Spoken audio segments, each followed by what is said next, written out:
નમસ્કાર મિત્રો, જય શ્રી કૃષ્ણ. આપ સૌનું સ્વાગત છે તમારા પોતાના યુટ્યુબ ચેનલ જીકે પ્રિન્સ વાઘેલામાં. ચાલો જાણીએ 18 જુલાઈ 2026 શનિવારનું શુભ પંચાંગ. આજે શુક્લ પક્ષ પંચમી તિથિ છે. આ તિથિ આવતીકાલે વહેલી સવારે લગભગ 3:42 વાગ્યા સુધી રહેશે. પંચમી તિથિ જ્ઞાન પ્રાપ્તિ, શુભ કાર્યોનો શરૂઆત અને દેવી ઉપવાસ માટે ખૂબ જ શુભ માનવામાં આવે છે. આજનું નક્ષત્ર પૂર્વ ફાલ્ગુની છે, જે સાંજે લગભગ 5:59 વાગ્યા સુધી રહેશે. ત્યારબાદ ઉત્તર ફાલ્ગુનું નક્ષત્ર પ્રારંભ થશે. પૂર્વ ફાલ્ગુનું નક્ષત્ર આનંદ, સર્જનાત્મકતા, સંબંધોમાં અને નવા કાર્યો માટે શુભ માનવામાં આવે છે. આજનો યોગ વરિયાન છે, જે રાત્રે લગભગ 8:44 વાગ્યા સુધી રહેશે. આ યોગ દરમિયાન ધીરજ અને સમજદારીથી લેવામાં આવેલા નિર્ણય શુભ ફળ આપી શકે છે. આજે કરણ ભવ બપોરે લગભગ 4:06 વાગ્યા સુધી રહેશે અને ત્યારબાદ બાલ કરણ શરૂ થશે, જે આગામી દિવસની વહેલી સવારે સુધી રહેશે. બાલવ કરણ શુભ કાર્યો, અભ્યાસ અને નવા આયોજન માટે ઉત્તમ માનવામાં આવે છે. આજે વાર શનિવાર છે. શનિદેવની કૃપા મેળવવા માટે પીપળાના વૃક્ષ પાસે સરસવના તેલનો દીવો પ્રગટાવો, કાળા તલનું દાન કરવું અથવા ઓમ શનૈશ્વરાય નમઃ મંત્રનો જાપ કરો. લાભદાયક રહેશે. ચંદ્રમા આજે સિંહ રાશિમાં રાત્રે લગભગ 11:58 વાગ્યા સુધી રહેશે. ત્યારબાદ ચંદ્રમા કન્યા રાશિમાં પ્રવેશ કરે છે. સિંહ રાશિમાં ચંદ્ર આત્મવિશ્વાસ અને નેતૃત્વની ભાવના વધારે છે, જ્યારે કન્યા રાશિ પ્રવેશ બાદ વ્યવહારિકતા અને આયોજિત શક્તિમાં વધારો થાય છે. સૂર્યોદય હાલમાં કર્ક રાશિના વિરામમાં છે, જેના કારણે પરિવાર, ઘર અને ભાવનાઓ સંબંધિત બાબતોમાં વધુ ધ્યાન આપવાની જરૂર રહેશે. વાત કરીએ સિંહ રાશિ વિશે. આજે ગ્રહોની સ્થિતિ તમારા માટે નવી તકો અને નવી સંભાવનાઓ લઈને આવી રહી છે. ઘણા સમયથી જે કામ શક્ય લાગતું હતું, તે આજે અચાનક પૂર્ણ થઈ શકે છે. આ સફળતા તમારા મનમાં આનંદ, ઉત્સાહ અને આત્મવિશ્વાસ વધારશે. આખો દિવસ તમે ઉર્જાવાન અને સકારાત્મક અનુભવ કરશો. પરિવાર સાથે બહાર ફરવા જવાની અથવા કોઈ નાનકડા પ્રવાસની યોજના પણ બની શકે છે, જેનાથી સંબંધો વધુ મીઠા આવશે.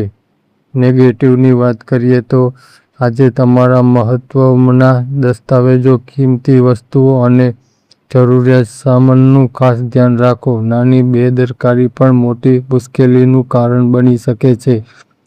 પરિવાર અથવા નજીકના સંબંધોમાં શંકા કે ગેરસમજને વધવા ન દો. કોઈ પણ વાતચીત કરતી વખતે તમારા શબ્દો પર નિયંત્રણ રાખો, કારણ કે એક કઠોર શબ્દ સંબંધોમાં અંત લાવી શકે છે. હવે વાત કરીએ કરિયર અને વ્યવસાયની. જો તમારા વ્યવસાય સાથે જોડાયેલો કોઈ કાનૂની વિવાદ ચાલી રહ્યો હોય, તો આજે તેને ઉકેલવાનો સારો સમય છે. ગ્રહોની કૃપાથી પરિસ્થિતિ મોટા ભાગે તમારા પક્ષમાં રહી શકે છે. નોકરી કરતા લોકો માટે સહકર્મચારીઓ સાથે મતભેદ થવાની શક્યતા છે, તેથી બીજા લોકો કામમાં વધુ દખલ ન કરો અને પોતાના કાર્ય પર જ ધ્યાન કેન્દ્રિત રાખો. શાંતિ અને સમજદારી કામ લેશો તો સફળતા ચોક્કસ મળશે. હવે વાત કરીએ પ્રેમ અને પરિવાર વિશે. આજે મુશ્કેલ પરિસ્થિતિમાં ધીરજ અને સમય જાળવવાનો ખૂબ જ જરૂરી છે. તમારો તણાવ અથવા ગુસ્સો પરિવારના વાતાવરણને અસર કરી શકે છે. જીવનમાં સાથી સાથે પ્રેમ અને સમજણથી વાત કરો. પ્રેમ સંબંધોમાં થોડું અંતર અથવા ગેરસમજ ઊભી થઈ શકે છે, તેથી વિશ્વાસ અને ખુલ્લા દિલથી વાતચીત કરવી જરૂરી રહેશે. હવે વાત કરીએ સ્વાસ્થ્યની. સ્વાસ્થ્યની દૃષ્ટિએ આજે ખાંસી, શરદી અથવા ગળામાં દુખાવાની ફરિયાદ થઈ શકે છે. હવામાન અનુસાર તમારી દૈનિકચર્યામાં ફેરફાર કરો. ખૂબ ઠંડી વસ્તુઓ ખાવા પીવાથી બચો અને ગરમ પાણી અથવા ગરમ પીવાનું સેવન કરો. યોગ, આરામ અને સાત્વિક આહાર અને સ્વાસ્થ્ય રાખવા મદદ કરશે. વાત કરીએ તુલા રાશિ વિશે આજના પોઝિટિવની. આજે નવો લોકો સાથે સંપર્ક વધારવા માટે ખૂબ જ અનુકૂળ દિવસ છે. આજે બનેલા નવા સંબંધો ભવિષ્યમાં તમારા માટે લાભદાયક સાબિત થઈ શકે છે. ખાસ અને અનુભવી લોકો સાથેની ચર્ચામાંથી તમને કેટલીક મહત્વપૂર્ણ અને ઉપયોગી માહિતી મળે છે જે તમારા જીવનમાં અને કાર્યક્ષેત્રમાં આગળ વધવા મદદરૂપ બની શકે છે. પરિવાર અને સમાજ સાથે જોડાયેલા કાર્યો જો યોગ્ય આયોજિત કરશો તો તેમાં ચોક્કસ સફળતા મળશે. આજનો દિવસ આત્મવિશ્વાસ અને નવી શરૂઆત માટે ઉત્સવ માનવામાં આવે છે. નેગેટિવ. આજે ભાઈ-બહેન સાથે તાલમેલ જાળવવામાં થોડી મુશ્કેલીઓ આવી શકે છે. નાની-મોટી નકારાત્મક વાતો વધારે મહત્વ આપશો નહીં તો મનમાં બિનજરૂરી તણાવ વધશે. આળસ, બેદરકારી અથવા કામમાં વિલંબને કારણે કેટલાક મહત્વના કાર્યો અધૂરા રહી શકે છે. આવક સારી રહેશે પરંતુ તેની સાથે ખર્ચ પણ વધી શકે છે. તેથી આજે બજેટ બનાવીને ખર્ચ કરવો વધુ યોગ્ય રહેશે. કરિયર અને વ્યવસાય. વ્યવસાયમાં પ્રગતિ માટે નવી યોજનાઓ પર કામ શરૂ કરવા માટે આજનો દિવસ શુભ છે. માર્કેટિંગ, નવા ગ્રાહકો સાથે સંપર્ક અને નેટવર્ક વધારવા પર ખાસ ધ્યાન આપો. હાલચાલ રહેવા કામોની નાની વિગતો પણ સારી રીતે તપાસો જેથી કોઈ ભૂલ રહે. નોકરી કરતા લોકો માટે ઓફિસનું વાતાવરણ વ્યવસ્થિત રહે અને કાર્ય સમયસર પૂર્ણ કરવામાં સફળતા મળે.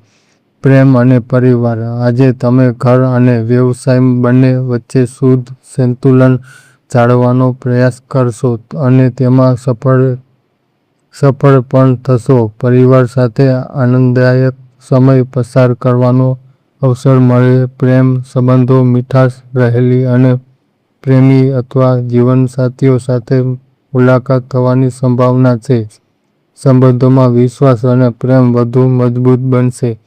સ્વાસ્થ્યની વાત કરીએ તો વધુ કામ થાય અને નબળાઈ અનુભવાઈ શકે છે. શરીર પરંતુ આરામ આપો અને મનપસંદની પ્રવૃત્તિઓ માટે થોડો સમય જરૂર કાઢો. સંગીત સાંભળવું, પરિવાર સાથે સમય વિતાવવો અથવા થોડું ચાલવું તમારા મન અને શરીર બંનેને તાજગી આપશે. ભાગ્યશાળી રંગ બદામી. ભાગ્યશાળી 1. જો તમને આજનું રાશિફળ પસંદ આવ્યું હોય તો વિડીયો લાઈક કરો અથવા તમારા મિત્રો અને પરિવાર સાથે શેર કરો. અમારા જીકે પ્રિન્સ વાઘેલા ચેનલને સબસ્ક્રાઇબ કરવાનું ભૂલશો નહીં. જય શ્રી કૃષ્ણ. રાધે રાધે.